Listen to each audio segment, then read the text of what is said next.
সরকার গঠনের আগে আর কি কোনো সরকার ছিল না? তখন তারা কেন এই ইন্টারনেটের দাম কমাতে পারলো না? কেন তারা 4G নেটওয়ার্ক দিতে পারলো না? কেন তারা বাংলাদেশের গ্রাম পর্যন্ত ফাইবার অপটিক্যাল কেবল নিয়ে যেতে পারলো না?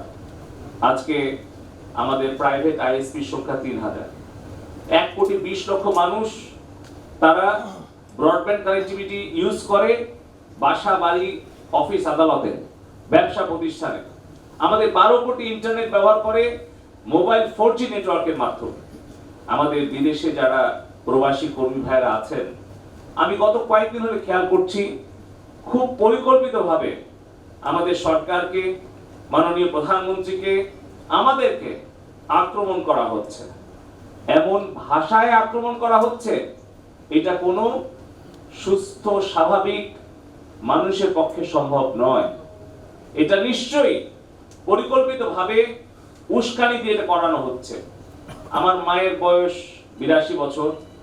আমার মাও ফেসবুকে অ্যাক্টিভ, আমার সাথে ভিডিও কনফারেন্সে কথা বলেন, ফেসবুকে উনি লাইভ টাইপ দেখেন। আমি চিন্তা করি যে এই ধরনের ভাষা যদি ফেসবুক রিলস কিংবা টিকটক অথবা ইউটিউব শর্টসে আমার মা যেরকম দেখে কষ্ট পাচ্ছে, যিনি গালিটা দিচ্ছেন তার মা, তার সন্তান, তার স্ত্রী, তার বোন, সে কি এটা ভালোভাবে নিচ্ছে? আমি তাই আমাদের সকল প্রবাসী ভাই বোনদের কাছে বিনয়ের সাথে আবারও করজোড়ে অনুরোধ করতে চাই, এই মিথ্যা গুজবে আপনারা কান দিবেন না। আমাদের দেশের সম্পদ, আমাদের সরকারের যত অবকাঠামো, এগুলো কিন্তু আপনাদের রেমিটেন্সের পয়সা, দেশের কৃষক, শ্রমিক, ব্যবসায়ী সকলের ট্যাক্সের পয়সা দিয়ে তৈরি। সেতু ভবন যারা ধ্বংস করে, যারা একটি বিকৃত মানসিকতায় আনন্দ করছেন, তাদের জন্য বলি যে এই যে হাজার হাজার কোটি টাকার সম্পদ ক্ষতি হলো, এই যে কোটি কোটি ছাত্র ছাত্রীদের মনে হৃদয়ে ক্ষত তৈরি হলো, এই ক্ষতিটা কিন্তু সরকারের নয়, এটা কিন্তু জনগণের ক্ষতি। এই এলিভেটেড এক্সপ্রেসওয়ে, এই মেট্রো রেল, পদ্মা সেতু, ডেটা সেন্টার, বাংলাদেশের যত কিছু অবকাঠামো, তার ক্ষতি হলে এটা দেশেরই ক্ষতি হবে, জনগণেরই ক্ষতি হবে। রেমিটেন্স যারা পাঠানোর বিরুদ্ধে অপপ্রচার করছেন, রেমিটেন্স আপনারা যদি বাংলাদেশে 6 মাস না পাঠান বা আপনারা যদি বৈধ পথে না পাঠান, এই ক্ষতিটা কার হবে? এই ক্ষতিটা হবে আমাদের প্রবাসী ভাই বোনদের পরিবারে, আমাদের দেশের সামগ্রিক উন্নয়নের ক্ষতি হবে।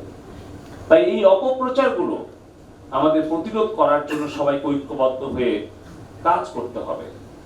আমি লক্ষ্য করছি যে অনেকেই অপপ্রচার করছেন যে রেমিটেন্স যদি আমরা 6 মাস বাংলাদেশে না পাঠাই তাহলে সরকার পতন হয়ে যাবে। একটাবার চিন্তা করেন যে নিজের ক্ষতি করে আরেকজনের ষড়যন্ত্রকে আপনারা সফল করবেন না। এর আগেও কিন্তু এই ধরনের অপপ্রচার হয়েছে, বহুবার হয়েছে, বারবার কিন্তু সত্যের জয় হয়েছে, মিথ্যার পরাজয় হয়েছে, কিন্তু তত দিনে যে ক্ষতিটা হয়ে গেছে সেটা কিন্তু আমাদের কাটিয়ে উঠতে অনেক সময় লেগেছে।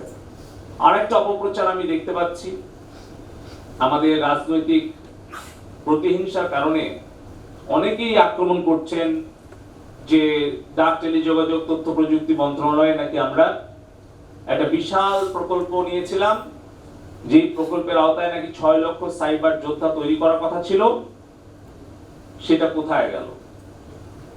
আমি বলতে চাই বিনয়ের সাথে, এই সংকটে, আমাদের দেশের জাতীয় এই সংকটে রাজনৈতিক প্রতিহিংসাটাকে পরিহার করে দেশের সামগ্রিক উন্নয়ন এবং শান্তি নিরাপত্তার জন্য আমরা যেন সকলেই দায়িত্বশীল আচরণ করি।